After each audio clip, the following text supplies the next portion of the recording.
My whole life, I was told that money doesn't buy class. Now I know it doesn't buy common sense either. It all started when my '72 Chevelle became the target of an overly controlling millionaire with way too much free time. My name's Sarah Thompson, I'm 32, and I restore classic cars to make a living. And for my YouTube channel. My garage is my sanctuary, but Patricia Wilson, the new resident of the mansion on the corner, decided my car was a visual offense to our upscale Connecticut condo. Pat, as she insists on being called, sold her tech company for millions, and now spends her days trying to control other people's lives. What she didn't expect was that this mechanic here wasn't so easily intimidated. My Chevelle and I have too much history together to let a middle-aged ex-executive come between us. But I admit, I underestimated what she was capable of. Subscribe to the channel and hit like to get more stories like this. In the first week after she arrived, Pat already showed she'd be a nightmare. I was changing the oil on my Chevelle when she strode over, tablet in hand, rocking her designer getup like she was in a board meeting. "This kind of activity isn't appropriate for our neighborhood," she declared, pointing to my car. I told her it was on my private property, but she kept on, citing non-existent homeowners association rules. The next day, I found a tow notice taped to my windshield, obviously fake. Then came the surprise visits. Pat would show up at my garage several times a day, snapping photos of every little detail with her latest iPhone. She started spreading around to the neighbors that I was running an illegal repair shop, dragging down property values. Things got worse when she discovered my YouTube channel. "An old car influencer? How embarrassing for our community," she said at a condo meeting, as if I wasn't even there. Her tactics grew more aggressive, threatening letters in my mailbox, emails to the condo management, even attempts to contact my YouTube sponsors. Officer Mike Reynolds, the local cop who knew all about Pat's previous antics, warned me about her history. Apparently, she had a knack for turning neighbors' lives into hell in her old neighborhood. But now, with plenty of free time and a bank account loaded from selling her company, Pat was taking her harassment to a whole new level. It was on a Tuesday night when I caught Pat in action. I'd just finished recording a video on restoring carburetors when I heard a suspicious noise coming from the garage. Through the cameras I had installed, needed precautions after everything that had happened, I saw a figure crouched near the Chevelle. It was Pat, dressed in a black workout outfit like she was trying to blend into the darkness, holding a pair of pliers. I immediately called Officer Reynolds as I ran to the garage. When Pat saw me, she got defensive, as if I were the intruder. "I was just checking to see if your car poses any environmental risk," she declared, hiding the pliers behind her back. "With pliers at 11 at night?" I asked, keeping a safe distance. What was even more surreal was her reaction when I mentioned my YouTube channel. "So that's what you do? Turn our respectable neighborhood into a set for your crappy entertainment videos?" Her voice dripped with disdain, as if my work were a personal insult to her status. Mike arrived within minutes, finding Pat still trying to justify her presence on my property. She completely switched her act, acting like an innocent lady who was only concerned about neighborhood safety. Officer Reynolds, used to her tactics, filed the report while Pat insisted it was all just a misunderstanding. Robert Anderson, a retired university professor who lives next door, witnessed the whole scene. He later told me that Pat had tried recruiting other residents for a collective action against my presence in the neighborhood. According to him, she was obsessed with the idea of turning our street into some exclusive community, where only people who met her elitist standards were welcome. The pliers incident was just the beginning. Pat seemed to have taken it upon herself to kick me out of the neighborhood, and that failed attempt at vandalism only fueled her determination. I realized I'd have to ramp up my security measures, not just to protect my Chevelle, but also my right to live and work in peace.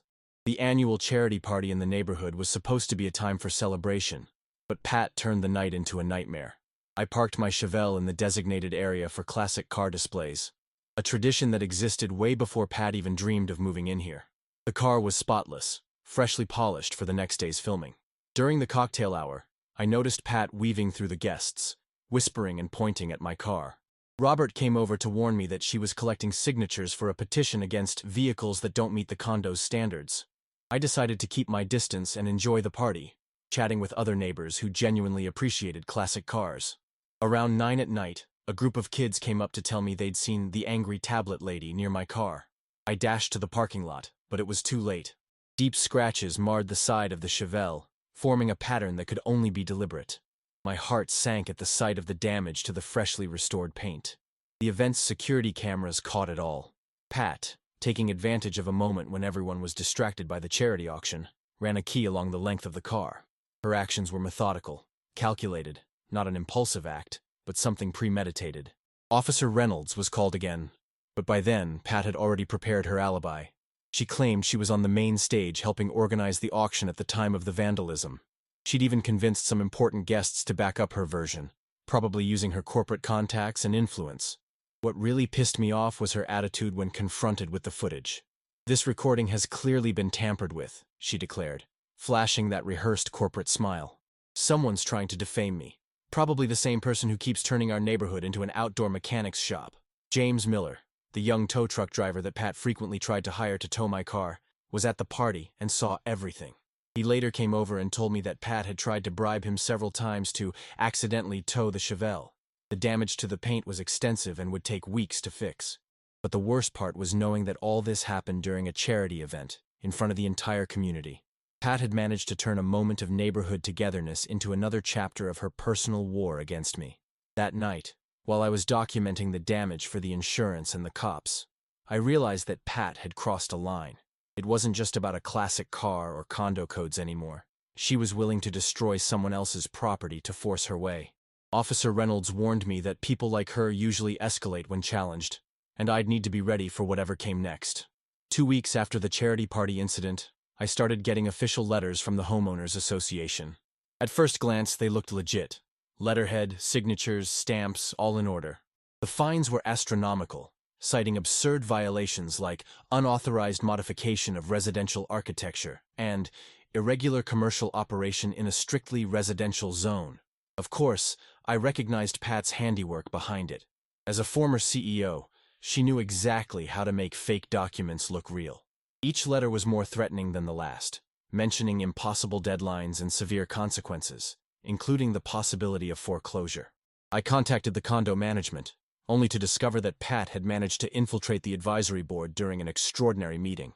She was using her newly gained position to try to legitimize her harassment, presenting fabricated reports on how my presence was negatively affecting property values. Robert, who had been on the board for years, tried to intervene. He found out that Pat was using stolen letterhead and forging other board members' signatures. But she always had an answer, constantly citing obscure regulations and presenting market studies that supposedly backed up her claims. The lowest blow came when she sent a fake notice to the bank financing my house, claiming I was violating multiple clauses of the loan contract. I had to blow a fortune on lawyers to prove the documents were forged and stop the bank from starting foreclosure proceedings. Pat even went so far as to create a full dossier on me, filled with distorted information and doctored photos of my CHEVELLE supposedly leaking oil or causing a disturbance. She distributed copies of this dossier to every resident in the condo, trying to rally a coalition against me staying in the neighborhood. Officer Reynolds was stunned by the level of sophistication in the forgeries. "In 20 years on the force, I've never seen anyone go this far over a parked car," he commented, as he reviewed the stack of fraudulent documents Pat had put together. Things got even more serious when I learned she was using her corporate connections to damage my YouTube channel. Sponsors started getting defamatory emails claiming I was involved in illegal activities. Some of them, intimidated by Pat's business reputation, began pulling their support. James, the tow truck driver, approached me again. Pat had offered him a substantial sum to give a false statement saying he saw me dumping chemicals into the condo's storm drain. He refused, but he was really worried about how far this was going. Every new letter, every forged document, every new threat made it clear that Pat wasn't just trying to kick me out of the neighborhood. She wanted to destroy my reputation and my livelihood. Her corporate know-how had become a weapon, and she was using all her tricks with documentation and bureaucracy to legally corner me. The emergency meeting at Robert Anderson's house changed everything. After the charity party incident, he decided we could no longer stay silent. As the first resident of the condo and a respected university professor, his voice carried a lot of weight in our community. Robert called the neighbors in for a Sunday afternoon meeting, and I was stunned to see the room packed. He began by presenting a meticulously organized dossier on Pat's actions, screenshots of threatening emails, records of her attempts to bribe young James, and even documents from her history of lawsuits in her previous neighborhood. "Patricia Wilson isn't just a difficult neighbor," Robert explained, adjusting his reading glasses. "She represents a threat to the community spirit we've built over decades." He then shared how Pat had even tried to blackmail his wife into voting for a ban on classic cars in the condo, using private information obtained through her corporate contacts. One by one, other residents started coming forward with their own stories. The family next door had been threatened over their non-standard garden. An elderly couple revealed that Pat had tried to force them to sell their home below market value, claiming that the old architecture ruined the neighborhood's aesthetics. James Miller, the tow truck driver, gave a crucial testimony. Nervous but determined, he recounted all of Pat's attempts to bribe him, including audio recordings she didn't even know existed. She offered me enough money to pay for a year of college, he admitted. But I couldn't be a part of that. Officer Reynolds, present as a resident rather than in uniform, also offered his professional insight. He explained that Pat's behavior fitted a classic pattern of harassment and intimidation, similar to cases he'd handled in his career. The only difference now was that she had plenty of cash to ramp up her actions. Robert proposed a collective action plan. First, to systematically document all interactions with Pat. Second, to install additional security cameras at strategic points around the condo. And third, to create a support group for anyone feeling bullied by her. The community came together in a way I'd never seen before. Neighbors who barely even greeted each other began exchanging phone numbers and organizing watch shifts. A retired lawyer volunteered to review the legality of Pat's moves, while a cybersecurity expert offered to protect our systems from any potential hacks. The most touching part was watching how my CHEVELLE, which Pat despised so much, ended up becoming a symbol of resistance against real estate bullying. Several residents shared their own stories about keeping their classic cars tucked away in garages out of fear of similar reprisals. I left that meeting with something that Pat, with all her money, could never buy: a truly united community. Robert had turned a group of intimidated neighbors into a determined crew ready to defend their way of life. Little did we know that unity would soon be tested in ways none of us could have expected. Pat's reaction to the neighbors getting united was explosive, literally. The morning after Robert's meeting, a suspicious fire broke out in her garage. The flames spread rapidly, threatening to engulf nearby homes. Fortunately, the newly installed camera system caught everything. The footage showed Pat, all dressed in black, entering her own garage at 3 a.m. Minutes later, she hurried out and, moments after, the first flames flared up. The most shocking part? She had planned to pin the fire on my CHEVELLE by planting car parts and oil containers in just the right spots. The firefighters arrived quickly, thanks to an alert from James during his nightly community patrol. The investigation revealed that the fire was deliberately set, using accelerants in several areas of the garage. The evidence planted by Pat was quickly identified as far too fresh to have come from my car. Officer Reynolds, this time acting officially, conducted a painstaking search of Pat's residence. They uncovered a veritable arsenal of forged documents, including fake letters from the city, fraudulent fire department notices, and even bogus environmental reports, all aimed at incriminating me and forcing me out of the neighborhood. But what really shocked everyone was the detailed diary Pat kept on her laptop. Page after page of elaborate plans to cleanse the neighborhood, starting with my expulsion and ending with a complete makeover of the community to fit her elitist standards. There was even a list of future targets, other residents she planned to pressure into leaving. Robert, through his academic contacts, found out that this wasn't an isolated case. Pat had done something similar in 3 other neighborhoods, always using her corporate influence and deep pockets to bully residents who didn't fit her vision of an ideal community. The difference this time was that she had clearly gone too far.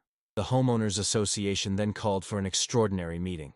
Pat attended, maintaining her arrogant demeanor even in the face of overwhelming evidence. When confronted with the fire footage, she tried to claim that she was merely investigating suspicious activity. No one bought her story. The vote was unanimous.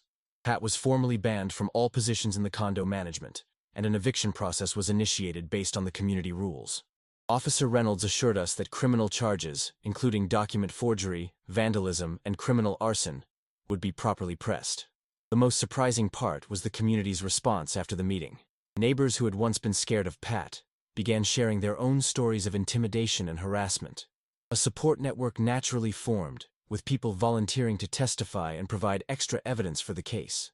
That night, as I sat watching my CHEVELLE in the garage, I realized that Pat had achieved exactly the opposite of what she intended. Instead of dividing us, she united us. Her hatred for a simple classic car exposed her true nature and, in doing so, strengthened the bonds among the residents in ways no one could have imagined. Pat's trial was an event that left a deep mark on our community. The courtroom was packed with residents, all eager to see how this saga, one that had dominated our lives for so long, would end. Pat kept up her haughty posture right until the end, showing up in a sharp executive suit and still trying to come off as the wronged victim. The evidence was overwhelming. The prosecutor methodically laid out every forged document, every sabotaged attempt, all the way to the footage of the criminal arson. James's testimony about the bribery attempts was particularly powerful, as was Robert's detailed explanation of Pat's predatory behavior in other communities. The most surreal moment was when my CHEVELLE practically became the centerpiece of the trial. The prosecutor used the car as a symbol of how Pat had turned something as simple as a classic car into an excuse for a psychological terror campaign against an entire neighborhood. The sentence was severe: 3 years in prison for criminal arson, document forgery, and property damage, plus a restraining order that kept her from coming anywhere near the neighborhood or any of the residents after she was released. Pat was also ordered to pay a substantial fine, which the community decided to use to set up a fund for protection against real estate bullying. On the day Pat was taken away, I watched from my window as she made her final walk through the neighborhood, this time in an escort. Her look of disdain was still there, but it seemed empty now, stripped of the power she once held so dear.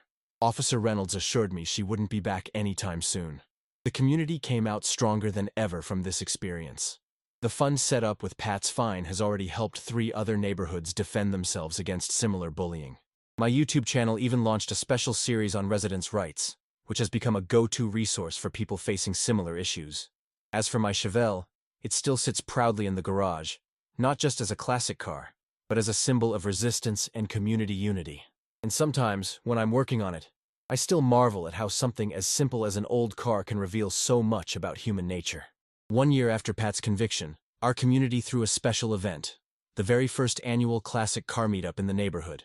The idea came up during one of our regular resident meetings as a way to celebrate our victory and turn a negative experience into something positive. What started as a modest display of old cars turned into a full-blown community party. Dozens of classic car owners from neighboring areas showed up, many sharing their own stories of standing up against aggressive gentrification and real estate bullying.